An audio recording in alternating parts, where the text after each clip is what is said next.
Welcome back to the Life of Tash. I'm Tash. Today we have Alina, who went from corporate high flyer to high class escort. We discuss the expected, the unexpected, and how this transition changed her life to achieve her most authentic life possible. Thanks for joining me. Hello, it's so good to see you. You Thank you for too. having me. So, what I really liked about your story is that we have quite a bit of parallel. Like, we Yeah. both come from that corporate background, and we had, what appeared from the outside really successful careers that most people deem like you've got the life sorted. And then we made the decision to transition into an area that most people would be like, ooh, like what made you want to make that transition? Like, what was the trigger? So I would start with saying I started in media from a very young age, as soon as I left school. Worked my way up through the ranks to really reveled in, high position in the executive world, getting paid a fortune, as you know. Money doesn't mean anything. Sometimes they own you, they own your life. They own your soul. They own your soul, and they can contact you at any time of day and night. Did you ever get that anxiety when you heard the beep on your phone in the middle of the night?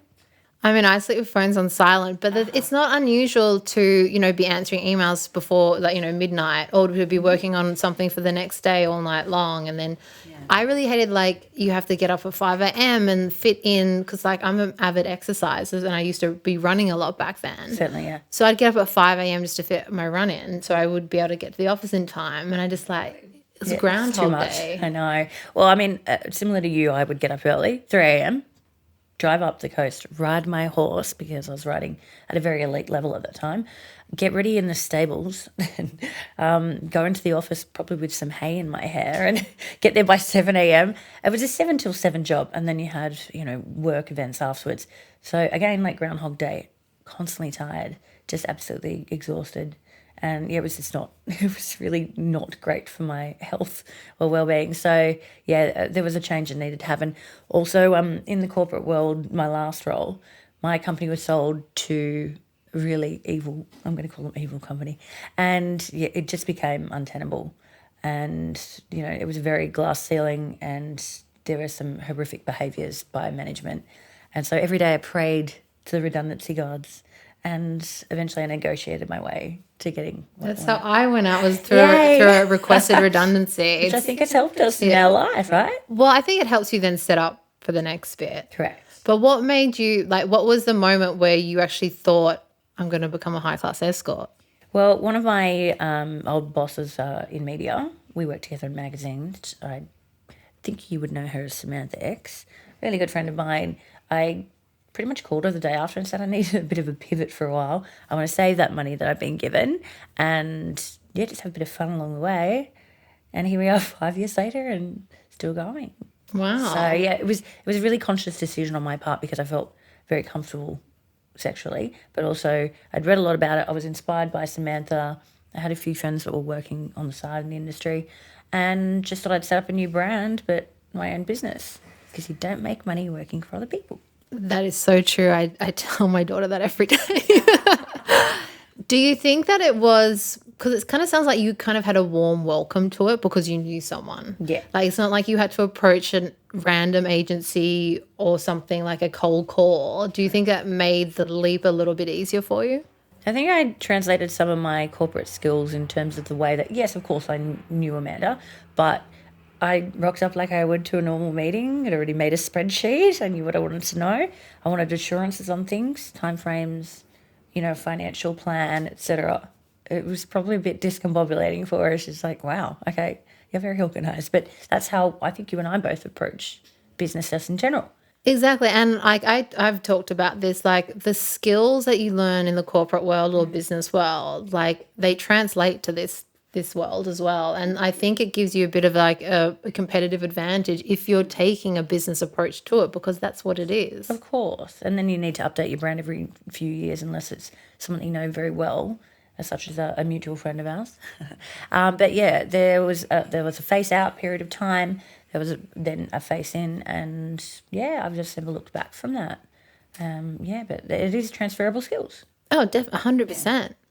Now, going from the corporate life to, sex work, when people kind of hear you're a high class escort, Yeah. what were some assumptions that they made maybe about you or about the work that maybe surprised you, maybe didn't? Like, what was some of the feedback you got? Yeah, firstly, I did want to stay face off, but there was a partner of mine who was my husband for 14 years who decided as retribution that he might introduce this to my ex-industry of media. And so that was really disappointing. A lot of people who I called very, very good friends, all of a sudden no contact. And along the way, you have to lose some people, I suppose. That really surprised me that people would reject me so much when I have to say in media, the amount of times I used to get hit on by managing directors and CEOs, and I think that that was much worse. But I'm proud of what I've done and also being able to get these people out of my life who probably weren't my real friends anyway. So, yeah, that surprised me. But then also meeting beautiful people who are actually really onto it as well. You're one of my 4 elements, right? So I have air, earth, water, and you're my fire. And so I've got the other 3 girls Spicy who are Aries. big girl. But you need to be around boss ladies. You can't be. I once tried a brothel work just to see what happens there, and these poor girls they've got out of school or they haven't even finished school, and they've got really no future. Whereas I think we know how to translate our skills to many different areas. So yeah, it's interesting. What about like previously? Had you been exposed to sex work in your corporate life at all, or was it completely fresh to you? It's completely fresh to me. However, yeah, there was a period of time when I had left my husband that, I was having a little bit of fun and catching up on my 20s. I would actually call the entire industry a slave industry. Media is horrible. But can I tell you a story about one incident? I was new to a managerial role in my last company, and it was the annual corporate media kind of getaway to the snow. And basically, as I understand it in law, you're there for work, yeah, but after 5:30 p.m., that's it, you clock off, and that's your own time. So there was a little tiny hookup with a younger person in that agency. But the next evening was our gala ball, meant to be like this really classy affair. And at the end of the night, they had this presentation of the awards for the weekend. And they took me up on stage as a newly appointed director, manager person. And they said, "You're the hookup of the weekend," and brought him up on stage as well. There's so many legal things about this. But yeah, the next week, I literally couldn't turn around with someone saying to me, "Oh, I heard what happened." That's so mean. I don't even know if you get away with that anymore. Like This is only a few years ago, Oh my It's gosh. ridiculous. But yeah, I mean, yeah, it spread like wildfire. I mean, I think like, corporates try and pride themselves on now like equality, and especially when like, because I was in a very male dominated industry, like heavily telecommunications is very male dominated. And I used to get like, I remember when I was managing big teams doing like national, multi-million dollar projects, managing them.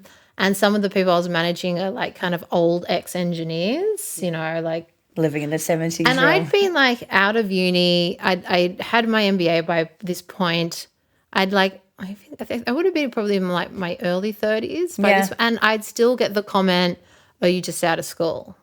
Stop it. It's so demeaning. It's so demeaning. And like condescending. it's condescending. And I just don't think they would say that to a male colleague, even if they were like thought they were younger. It's just not said. And I remember another time, this was near when I actually like gave it in.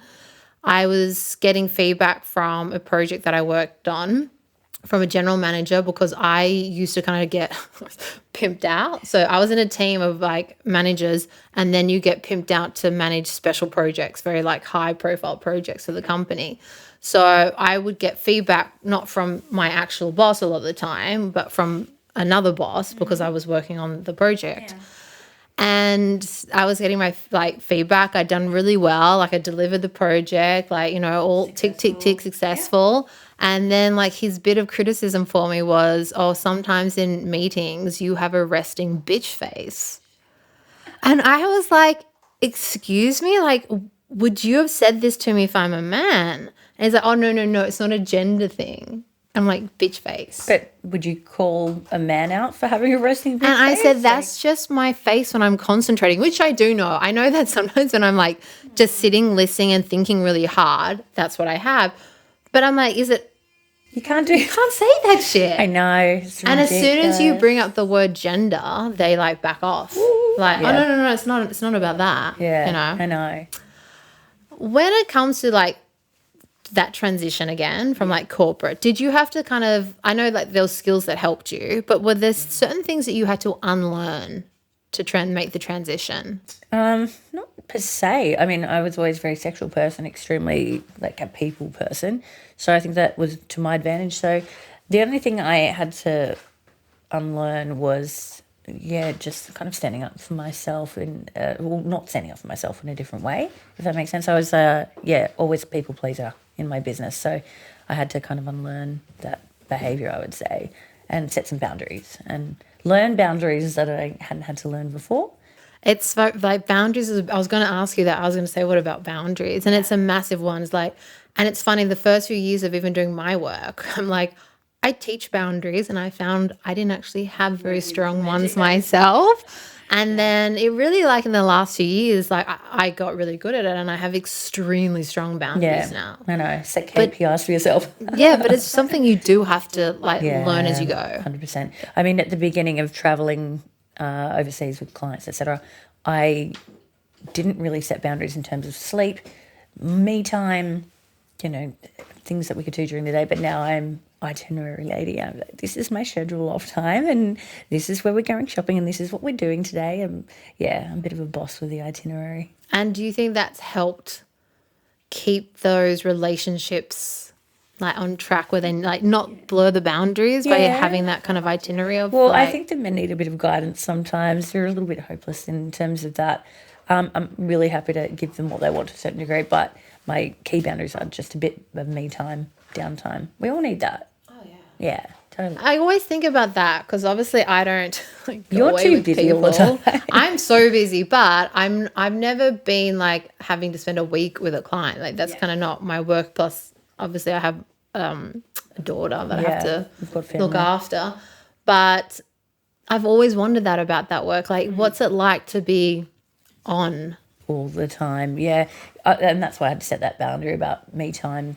Go downstairs at the Claridge's and watch Hey You or Netflix, and just my girlfriend calls it defrosting. Gigi, she calls it defrosting. I thought she said that for years, but she said defrosting. And I'm like, I always thought it was defrosting. But anyway, so it's just about making sure that I take some time for myself. But I also try and schedule days off. It's really important to work on my other ventures and businesses and get stuff done, but also watch really crappy reality TV. You mentioned that you were, already quite a sexual person, which I think is interesting because I've always said like I've always been a highly sexual person. And while my work isn't always sexual per se, I do channel a lot of sexual energy to use in my sessions just because naturally it's a very powerful force, I believe. Has it changed your relationship with your own sexuality doing this kind of work? I think I'll let it get in the way there for a while because my partner passed away and I just completely went numb. I mean, as you know, I kind of was a bit discombobulated for a year. But, that's the only time it's really affected it. And now it's back, baby. Oh, it's back. I've got personal relationships and that's perfect for me. And then I've got my other relationships which are lifelong. So, yeah. And have the lines ever blurred? Somewhat, but yes and no. I don't know how to answer that. A little bit because of the proximity of my favourite person in the entire world. But, I think I've learned how to deal with that as well. There have been questions asked around completely changing our lives around and moving together in that direction. But, just the outcome of that wouldn't be great for everyone in the family. So, anyway, we just kind of keep coasting along, just loving each other, and that's kind of where we've set it. What do you think is the most empowering aspect of the work that you do? Not only owning your sexuality and, being, enjoyed for it and revered and, at the end of the day get paid for it, but I just enjoy the flexibility as well, and creating my own calendar and being able to work on my other businesses as well. So yeah, that's kind of where I've landed in these past 6 months. I think it's nice, like the freedom, like of working for yourself, no matter what you're doing for yourself. But I think the freedom to design your day, and I don't even think it's about, because I kind of think I'm probably more busy now, like between my brand, my profession, studying, like.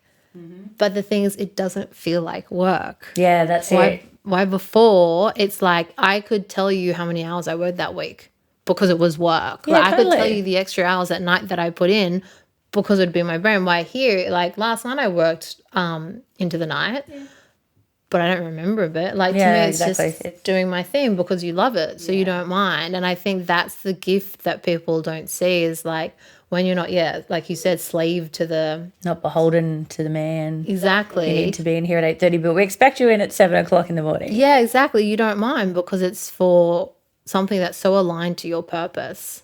100%. Yeah, I never understood school hours and things like that. I was always trying to work out a way to, how do I get out of here early? I don't like being kept to a time frame. No. Unless it's on my terms. Also, everyone works differently. Like even now, like, and it does shift, I find, with what phase I am in life. Like at the moment, I'm liking, I get up really early. I work for a few hours and then I go to the gym like mid-morning, unless like I've got clients and this has to shift around sometimes or like things.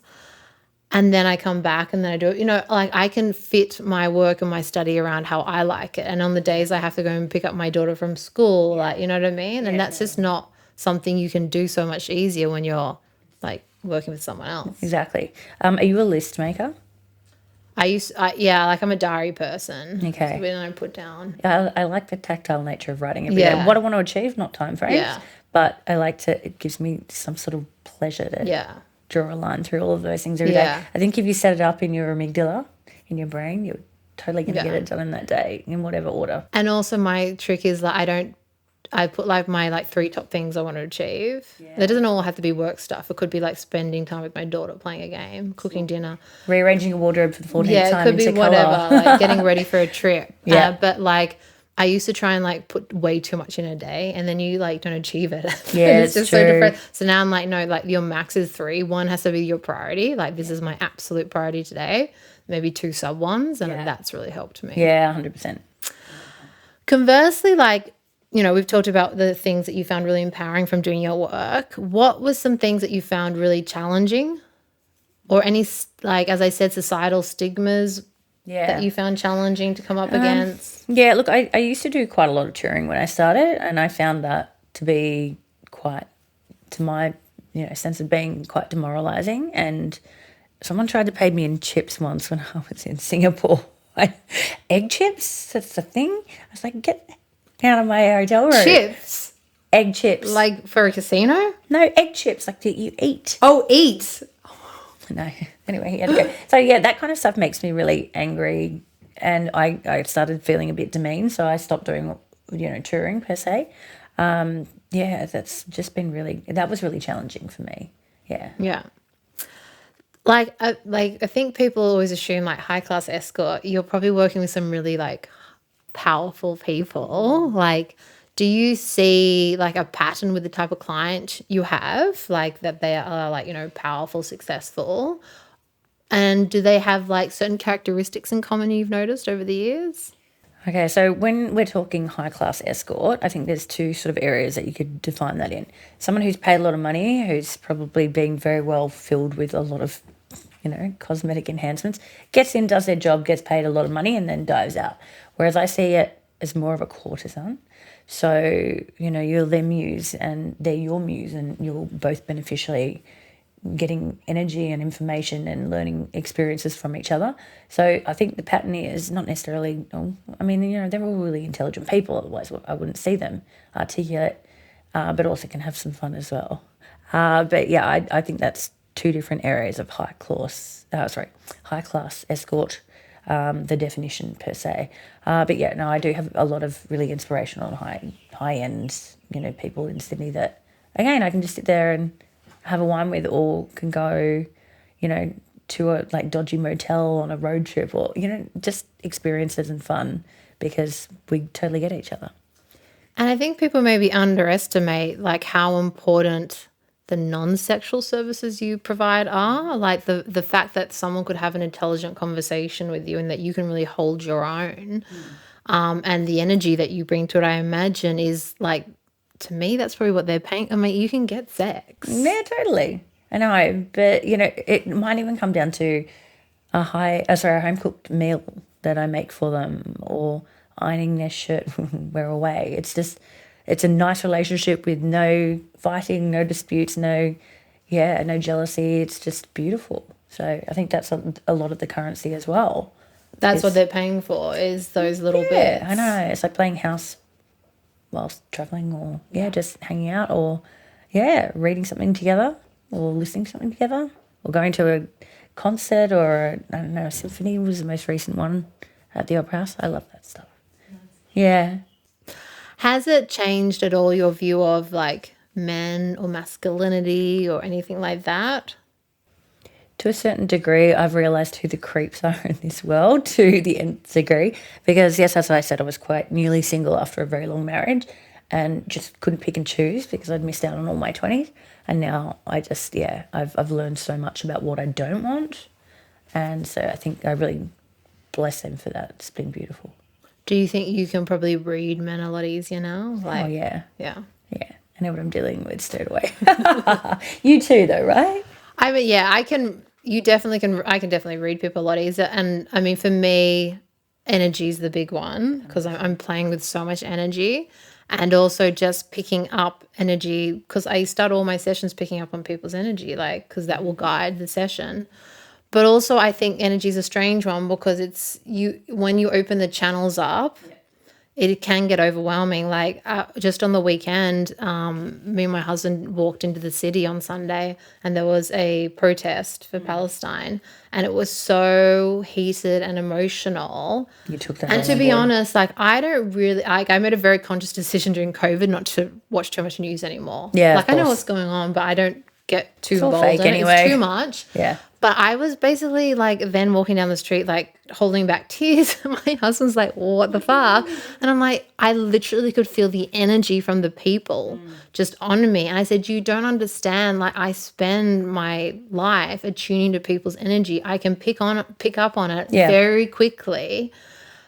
But that's the thing. Like once you start working with it, you've got to know how to control it. Yeah, totally. So what do you do to bring down the vibes? I mean, especially when I'm in sessions or when I'm working, I definitely have like my aftercare ritual now. And I do a lot of energy work and I'm studying stuff to do with energy as well. You know, meditation, journaling, all that stuff, visualizations, having boundaries with my energy. I think a big one was I was once talking to my therapist about this and she drew two circles on like a whiteboard and like that was my energy and there's that someone else's and she's like, you're letting them permeate yours. Yeah, the You need boundaries. better energy boundaries. And that's what was happening is I was letting people get in my energy. Yeah. And so I had to like, cut you've it got to down. do it. Yeah, totally. Do you find that sometimes like, or did you go through a phase, because I went through burnout early on. Did you go through that? Yeah, I think I did. But that's why I decided to change the way I was approaching it, similar to you, and just really rely on the relationships that I built and the people who I felt comfortable around. So, yeah, that really brings down the levels. And again, reality TV, it's the best. And I think it's like, you know, I got to that point where I only see people I want to see. Yeah, totally. Especially now, like, you know, my work is turning more into my brand and it is evolving into like different things. But getting to that point where it's like, if I don't like a person's energy or I don't like the session, I don't do it. Yeah, exactly. Like I never wanted to be in a position where I had to do it. Yeah, totally. Like that's just Yeah, that's true. In the past year, if I don't like something, I'll be like, sorry. like even yesterday it was funny because there's not many people who I have had a bad session or experience with. There's probably like I could really think of maybe two or three. And one of them was someone who they went from Sydney, they'd fly in and get a hotel room, which is not often with my work because, you know, that's most people come hard. here because of the equipment. Yeah. But it's fine. Like, so I'd go there. It'd be a long booking, like 3-4 hours. So it'd be a long booking. And sometimes he'd want to extend.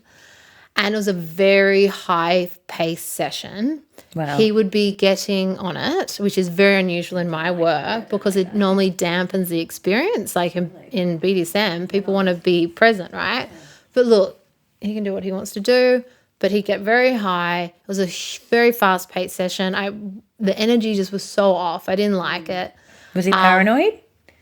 No, he was just so, like, worked up. Like, it was like, because I saw on his phone screensaver was a family. It was like him, a wife, and some young kids. I think it was like maybe a very successful person with a family, Lots of maybe stress. miserable, lots of stress. Yeah. And this was his complete blowout that he used to come and do. And then after I would leave, I knew he would have escorts come, which is fine. I have no so problem with fine, that. yeah. But once he got me confused for one, Oh, okay. which was fine. Like, it was clarified. It was Yeah. fine. And then he contacted me last year and wanted to book me again. Okay. And then said, and I just want to make sure that you will let me basically give me oral sex, which is not something I allow.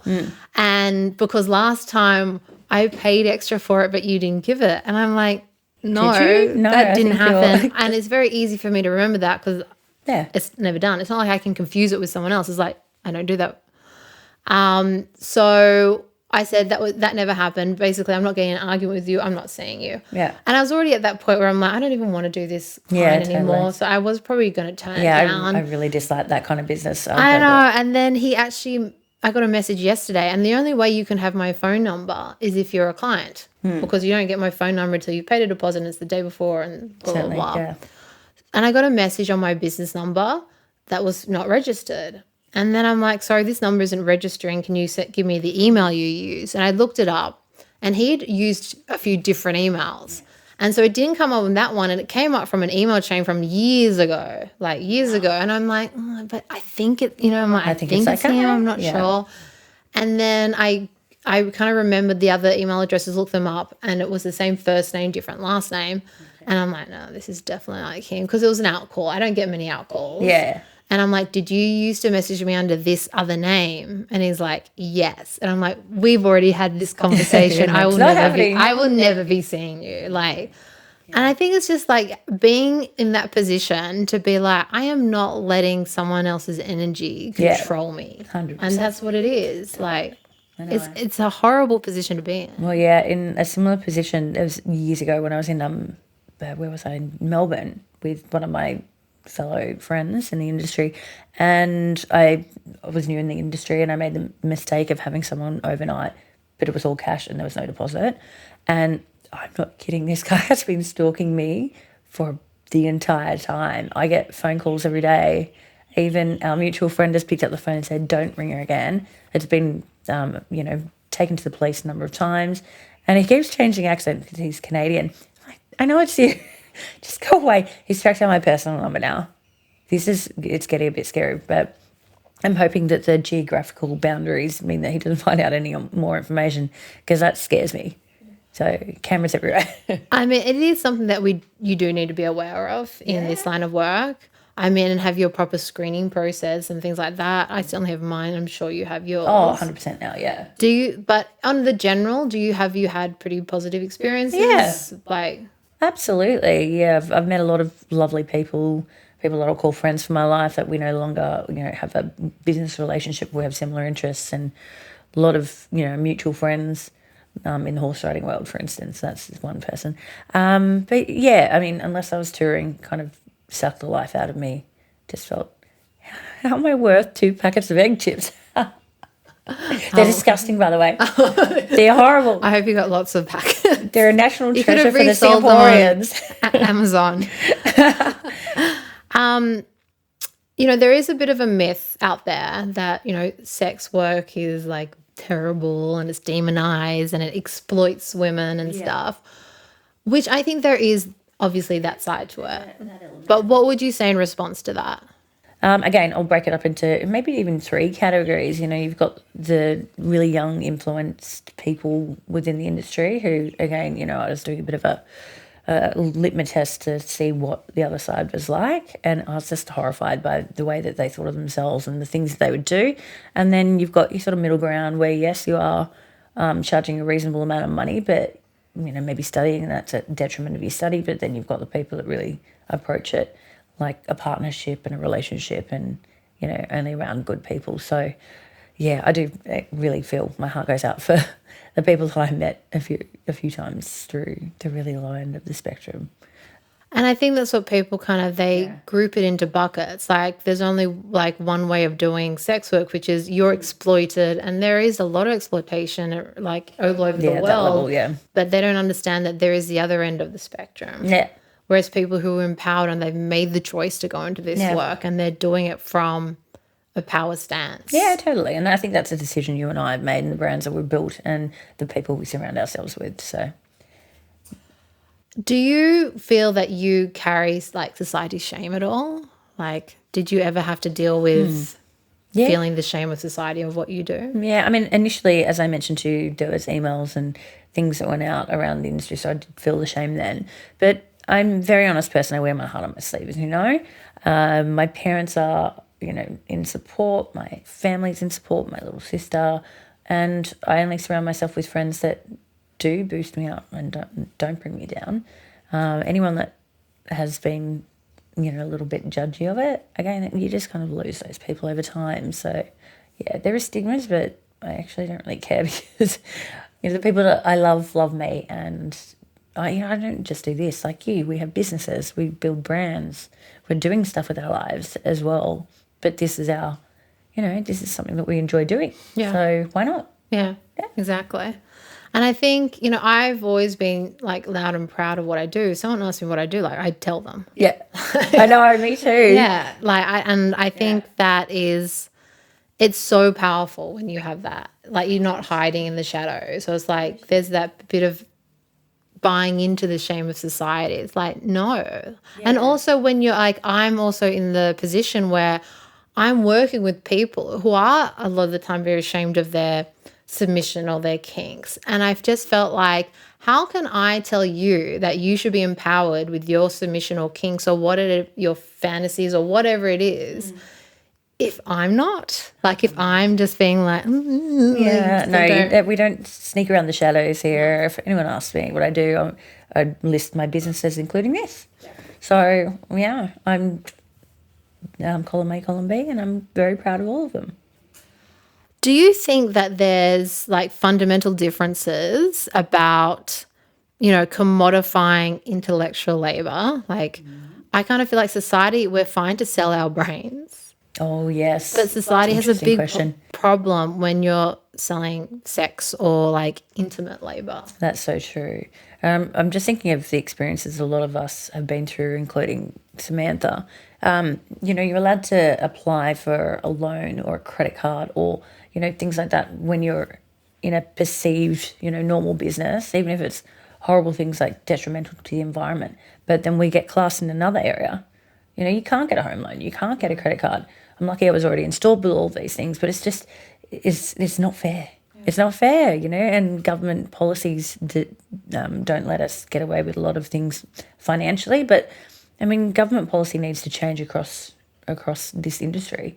It's just not, it's not fair. I think that, and also like the society, I think we are changing. Like, it's funny because I'd noticed there's like quite a few, I didn't know this was happening, but someone sent me it. Like there's some YouTubers now who are escorts who do like podcasts or vlogs on their clients or these things. I will. One's actually really funny. And I think I look at that, I'm like, that's good because it's putting a person behind the job. But I wonder how long it'll take before they get banned. Well, yeah, that's the other thing. Banks don't even allow for payments anymore, for instance, to advertise. Yeah. And we had this discussion via text. But, really high-end, the top 4 banks, they've all blocked. Yeah. It's ridiculous. Well, that's the thing. Like all and online platforms, especially the ones based in the US, because there's different laws even over there, because at least like sex work is legal here. Yeah. But they won't accept like the payments and they won't host any sites that have like sex works related to them. So it does make it really difficult, like the financial setups. And I've always said that, like, when is someone actually going to because there's actually an opportunity. There's a massive gap in the market for this to put some financial institutions around this kind of work. But Yeah, maybe that can be our next Well, business plan. but the person, you got to think the people who are funding these institutions, they're fucking conservative, cis fucking But they were hetero probably males. already ordering us at the same time. Exactly. What do you think would have to change in society for society to see sex work just like any other work? Yeah, I think it's going to take a long time, really. But that, I don't know, it's not even like at an educational level for children per se. But, once you get to high school now, they're talking about boundaries and this and that and da-da-da and legalities and stuff. Maybe introducing some, conversation into that. Or, I don't know, it's going to take a while. Just more people being honest, as you said, on like YouTube or in a social platform about the fact that we're not just like, standing on the corner of Oxford and William Street, Yeah, I mean, it's a respectable job and, we work hard for it. We're smart, intelligent women and, yeah, just breaking down that maybe, but it's like everything. We don't do a good sex education job at terrible. all, especially around, I've always said this, around kinks especially, Yeah. or sexual fantasies or desire or pleasure. We still are not educating. And the thing is, people think keeping silent is the way to go. No, because that makes them more inquisitive and curious. That just creates more shame. Yeah. More people who have issues when they get older. And we're just not going about it the right way. There's ways to educate in age-appropriate ways. Of course, yes. Like I went to a child psychologist around, the fact that I have a daughter and I do what I do and like how to integrate that over the years. And she gave me really good age-appropriate plans and books and things that I can discuss with her. And it wasn't just about what I do, but it was also just about her being a female who's going to grow into a sexual being at some point, just from being a parent, no matter what I did. And that was really helpful because especially in this country, our approach is to just stay silent and pretend it doesn't exist. That's true. I know, but you're right about the different age groups and how their brain's developing, etc. How you introduce theories. But it doesn't mean stay silent. It means do it in a right way. Exactly. I think we talk about the problems in society, inequality and male entitlement and stuff. And do you think that sex work is just a natural part of the human condition? It will always be there. So it belongs all just a profession, babe. Yeah. Yeah, exactly. And, again, it is an empowering kind of, place to be if you are a sexual being. So, I think that it will gain some notoriety and also some respect in the next couple of years. So, finally, I want to know, what's the most important thing that you have learned about living authentically, regardless of social approval? I think it's just being honest with myself and being respected and loved at every single point in time with certain people, which I hadn't necessarily received before, because bringing back that concept of people pleasing, it just empowers me to feel like I'm loved unconditionally. And, it's just, it's a beautiful way to live your life. It's really authentic. So, yeah. All the more power to you. Yeah, you too, baby girl. Thank you for coming on. No worries. I really love talking with you. And for everyone else, as always, stay kinky.